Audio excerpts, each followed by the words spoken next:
Erravalli farm house లో కేసీఆర్ అధ్యక్షతన BRS కీలక సమావేశం ప్రారంభమైంది.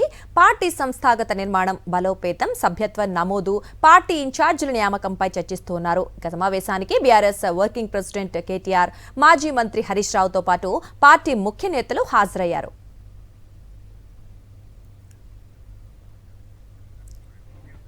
ఇక ఇదే అంశంపై మరిన్ని అప్డేట్స్ మా కరెస్పాండెంట్ విష్ణు అందిస్తారు.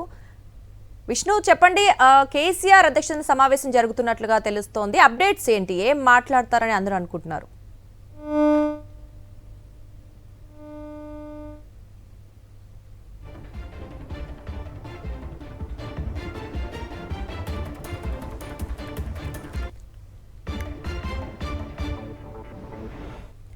ఎర్రవల్లి ఫామ్ హౌస్ లో కేసీఆర్ అధ్యక్షతన బీఆర్ఎస్ కీలక సమావేశం ప్రారంభమైంది.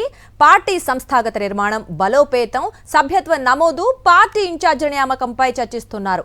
ఇక ఈ సమావేశానికి బీఆర్ఎస్ వర్కింగ్ ప్రెసిడెంట్ కేటీఆర్, మాజీ మంత్రి హరీష్ రావుతో పాటు పార్టీ ముఖ్య నేతలు హాజరయ్యారు. ఇక ఇదే అంశంపై మరిన్ని అప్డేట్స్ మా కరెస్పాండెంట్ విష్ణు అందిస్తారు. విష్ణు, చెప్పండి, కేసీఆర్ అధ్యక్షతన సమావేశం జరుగుతున్న నేపథ్యంలో మరి పార్టీ బలోపేతంపై దృష్టి పెట్టారు. మరి ఎటువంటి టాపిక్స్ మాట్లాడే అవకాశం ఉందంటారు?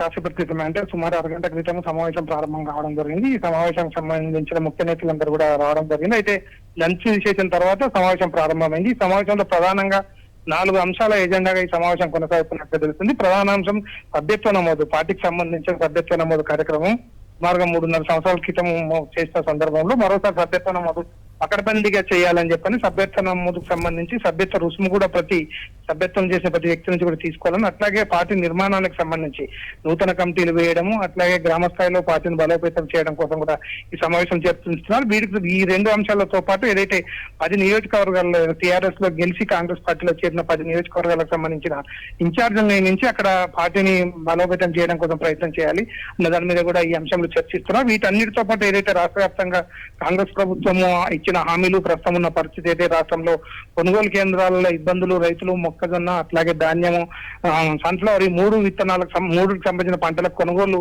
జరుగుతున్న ఇబ్బందులకు సంబంధించి వెంటనే క్షేత్రస్థాయిలో క్యాడర్ అంతను కూడా బలోపేతం చేసి రైతులకు అండగా పెద్ద ఎత్తున ఉద్యమాన్ని చేపట్టడం కోసం కూడా ఇందులో ప్రధానంగా చర్చిస్తున్నట్టు తెలుస్తుంది. సుమారు 3 గంటల పాటు ఈ సమావేశం కొనసాగే అవకాశం ఉంది. ప్రధానంగా ముఖ్య నేతలందరూ కూడా కేటీఆర్, హరీష్ రావుతో పాటు ముఖ్య నేతలు జీవన్ రెడ్డి వీళ్ళందరూ కూడా ఈ సమావేశంలో పాల్గొన్నారు.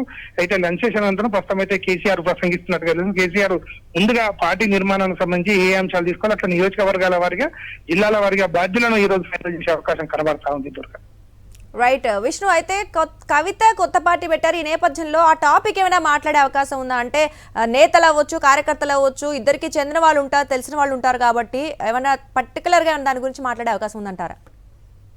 కవిత పార్టీకి సంబంధించి టీఆర్ఎస్ లో చర్చ అయితే కొనసాగడం లేదు. ఎందుకంటే అనవసరమైన చర్చకు తీసుకొని వచ్చి గందరగోళం సృష్టించుకోవాల్సిన అవసరం లేదు. ఎందుకంటే ఈ సందర్భంలో బీఆర్ఎస్ పార్టీ చాలా క్లారిటీగా ఉన్నట్టుగానే తెలుస్తుంది. ఎందుకంటే అంశాన్ని మరింత లోతుగా చర్చించడం వలన అనవసరమైన ప్రయారిటీ ఇచ్చిన అవకాశం ఉంటుంది. కాబట్టి మనము మన బీఆర్ఎస్ పార్టీకి సంబంధించిన నిర్మాణాన్ని బలోపేతం చేసుకోవడం, ఎందుకంటే ఈ పార్టీకి 2.5 సంవత్సరాలు పూర్తయిన నేపథ్యంలో ప్రజలు అనేక సమస్యలతో ఇబ్బంది పడుతున్నారని చెప్పని వస్తున్న వార్తల నేపథ్యంలో పార్టీని బలోపేతం చేయడం, క్షేత్రస్థాయి కార్యక్రమాలకు అధిక ప్రాధాన్యత ఇవ్వడం కోసమే ప్రయత్నం చేస్తా ఉన్నారు. ఎందుకంటే ప్లీనరీ కూడా జరిగిపోయిన సందర్భంలో ఇప్పుడు పార్టీని బలోపేతం చేయడం కోసం, నిర్మాణాత్మకంగా బలంగా ఉండడం కోసం ప్రజా సమస్యలపై దృష్టి పెట్టి ప్రజా సమస్యలన్నింటినీ ఎక్కడిదక్కడ కూడా దాన్ని ఎండగట్టి ప్రజల్లో కాంగ్రెస్ ప్రభుత్వం పట్ల వస్తున్న వ్యతిరేకతను పార్టీ క్యాచ్ చేసుకోవడం కోసం ఈ సమావేశం కీలకంగా మారింది. Right, thank you Vishnu.